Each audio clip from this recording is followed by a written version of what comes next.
Good morning, student. Welcome to my class. My BA Part Second, English for Communication, semester third. So, in our last previous lecture, we also study about the uh, developing writing skill, uh, how to write reports, and what is about the questions of should be answered for writing the reports. So today we will learn how to structure a report professionally. So, in order to write a good report, you must have an idea of how to structure it. Title page. The title page needs to be brief and informative, concisely stating the topic of the report, by whom it is submitted, and the date on which it was submitted. Form of the report. The report should start with a statement in one sentence introducing the purpose or objective of the report. Body of the report. After introducing the subject of the report, you should give the data that you have collected. Most of the times, it is presented in the form of observation, experimentation, books, questionnaire, interview, workshop, and accounting record. You may present the collected data under various subtitles. Body of the report includes introduction, findings, conclusion or recommendations, signature and references and appendices if any. Appendices if any. Appendices can be given in alphabetical order or using numerical headings. For example, Appendix A or Appendix 1. You should refer to your appendices with the text of your report. For example, see Appendix B for a breakdown of the questionnaire result. Don't forget to list the appendices in your content page. Presentation and layout. Reports are written in several sections and may also include visual data such as the figures and table. The layout and presentation is therefore very important. What makes a good report? So here we study about what make a good report. While writing a report, you should always keep in mind that the good report always in a clear, concise and well structured. You should consider the following points while writing your report: on time, sound logic, appropriateness, criticality, directness, accuracy, and objectivity. There are some points while writing your reports. So, you also consider that point on time, sound logic, appropriateness, criticality, directness, accuracy, and objectivity. A checklist for successful report. In order to write a good report, you should ask yourself the following questions. Have you read the proof before submitting the report? Is the report jargon free? Does all content relate to the stated objectives? Are all graphs and tables explained properly? Is everything correctly and clearly labeled? Is the material presented in relevant and logical sections? Does the report answer the needs of the reader? Is it original and brief? So here is a checklist for successful report. Some points are mentioned in that report for your report is successful. So we will next point is the informal report. So an informal report is usually in the form of a person to person communication. It does not follow the rules and procedures directed by an organization. Informal report can be prepared in one page or if required it can be prepared in several pages too. Informal reports are typically internal reports. They use personal pronouns and contractions. Sorry. They use personal pronouns and contractions. Though the informal report may be several sections long, it is typically much shorter than a formal report. No content page is included. Informal report can even be formatted like a memo. Example: the chief accountant, Mr. Shahaji Patil, receives a complaint from a customer, Chavan Patil Transports, that a check of 10,000 rupees was sent by him towards the settlement of the bill number 808, dated 5 December 2018. However, this bill is shown against his name as outstanding and he has not even received the acknowledgement of the said check. The chief accountant, Mr.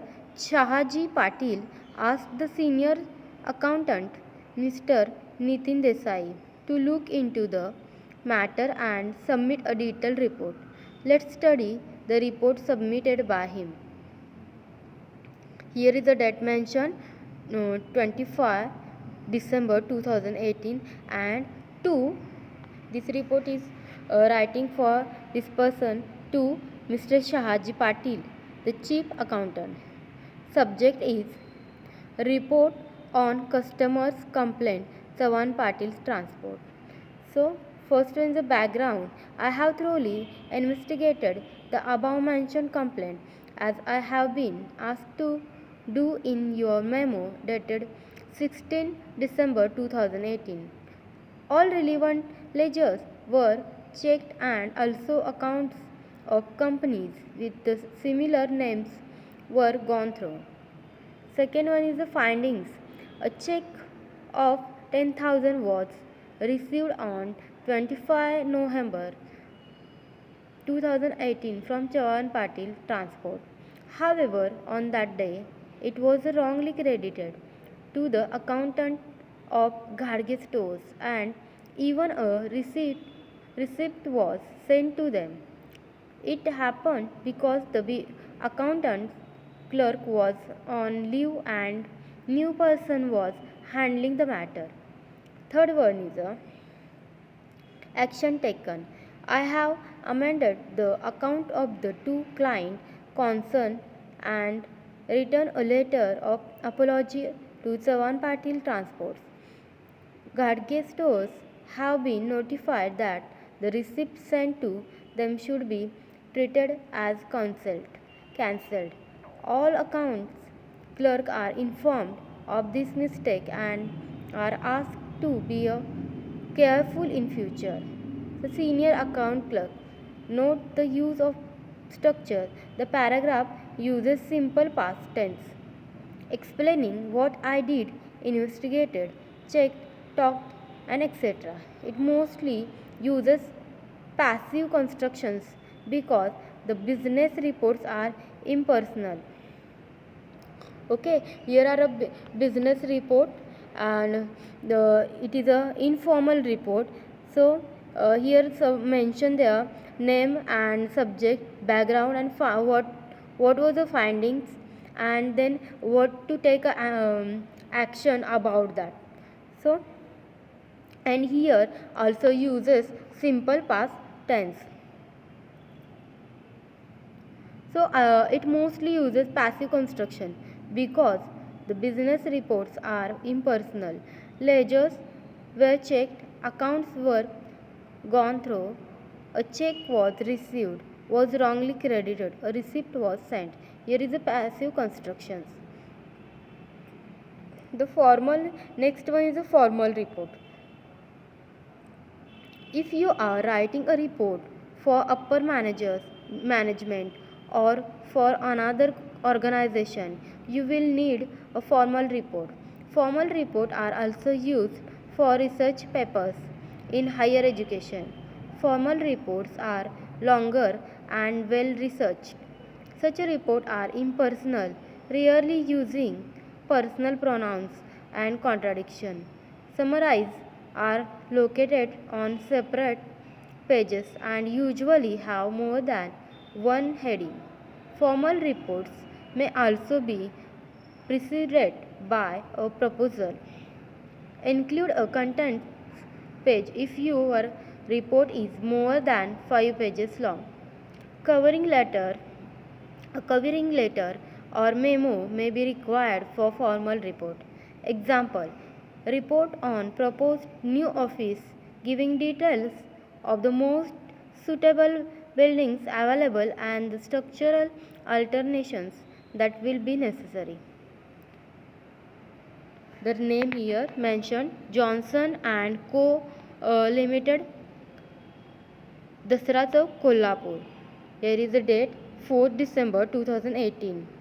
To whom? To the directors gentlemen.